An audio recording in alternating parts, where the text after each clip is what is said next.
Hello everyone and welcome to MTI College. I'm Nicole Diamond Payne, your Student Success Advisor, and I'd like to go over some policies we have here at MTI. MTI's mission is to prepare our students with the knowledge, skills, and confidence necessary for pursuing successful careers. Here's your Student Success team. Rosa Maria is your Director of Student Success, and I am your Student Success Advisor. We are here to make sure that you have everything you need to be successful during your time at MTI. Please feel free to reach out if there's anything that we can help you with. This is our e-learning website, a great tool for you while you're in school. This is also where you'll find all of the policies that we're going to discuss today. The URL for our e-learning website is elearning.mticollege.edu. While on the e-learning website, you're going to see these folders. These folders are going to be some resources for you. We have the campus map on here, our catalog, some of our resources in our community, as well as all of our policies and expectations. Let's talk about attendance.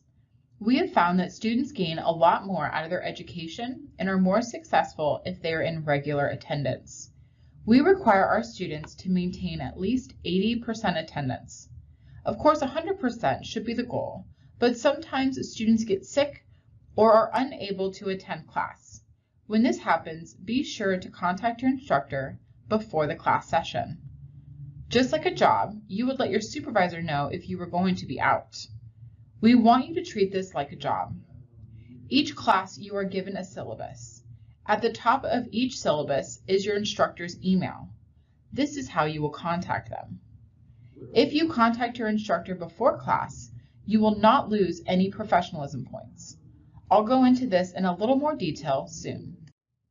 The Family Education Right to Privacy Act, commonly known as FERPA, is the federal law that protects your privacy. At MTI, we want our students to know that under FERPA, we have the right to disclose what's called directory information. We can disclose this to school officials that have legitimate educational interests. Some examples of directory information are your name, your address, your last date of attendance, your degree or any rewards that you received. If you do not wish us to disclose this information, please contact me directly and I will get the proper paperwork filled out for you. We have worked closely with employers to develop the professionalism grade. Your instructor will grade you every class on these different components. Our hope is that the professionalism grade will show employers that the student displays some of the soft skills that the employer is looking for. For example, showing up on time, following policies, and doing their work. Let's talk about how you earn your professionalism. First, by showing up to class on time and staying until the class is dismissed. Remember, though, that if you contact your instructor before the class begins, you won't lose any professionalism points. Second is following the dress code. Students are not permitted to wear slippers on campus, and we ask students to please cover all undergarments. You are only allowed to have 2 small facial piercings, and gentlemen, we ask that you do not wear tank tops. The third is to follow our policies and procedures, which we will be going over more in depth during this presentation. The fourth and final point is that you make sure that you are prepared for your class, you're meeting deadlines, and they're contributing to a positive learning environment. Academic honesty means no cheating and no plagiarizing. The first time you are caught doing either, you will be placed on an academic probation. The second time, you will be dropped from the program. We want to help you. All you need to do is reach out and we will do everything we can to make sure that you feel that you will be successful in your course. While on campus, the computers are for schoolwork only. We do have open computer labs that you're able to work on when you're not in class. Our classrooms on campus are H2O zones only, meaning no other food or drink are allowed in the classrooms. The reason we do this is to try and keep our campus clean. During your breaks, we do have a student lounge that has vending machines, so if you need to get a quick snack or a quick drink, please feel free to do so. We ask that you be respectful to your instructors and that you give them your full attention by turning your phone off. MTI does allow students to smoke on campus, but only in the marked areas. We ask that if you do smoke on campus, that you please pick up after yourself. You put your cigarettes in a cigarette butt can conveniently located in our smoking areas. Parking at MTI can be difficult at times. Please remember to park in between the lines in the parking lot. If our parking lot is full, you're welcome to park on Hemlock Street, although if you look at the map, you'll see that there are quite a few fire hydrants. Keep that in mind when you're parking. Another option for you is to park at the Touchstone Christian Fellowship Church. If you're going to park at the church, we ask that you contact the church.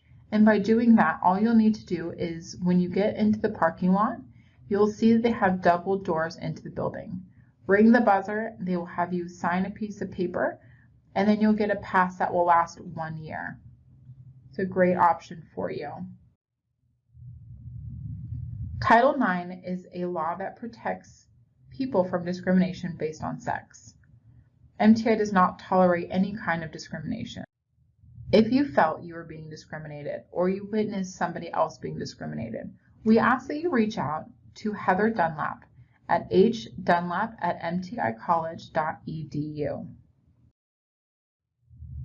MTI offers opportunities for community service.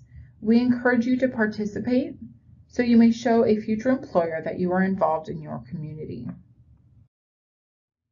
Just like any business or parking area, it is best to not leave valuables visible in your car. Either bring them in or leave them at home. We have a safe campus here at MTI, but it's always wise to not leave valuables sitting out in a car in plain view. You should have received a Safety on Campus packet while you were on campus. I'm going to go over just a few points very quickly. The first page has some important phone numbers. It also has the locations of our fire extinguishers and our first aid kits. If we need to evacuate while on campus, we'll have you take your personal belongings and go to the very back of our parking lot. There will be staff and faculty that will be able to lead you there. MTI is a drug and alcohol-free campus. We ask that you respect that. And that's the end of my presentation. I do ask that if you have any questions or comments that you please reach out. Rosa Maria and myself are waiting to help you in any way that we can. Thank you and have a great day.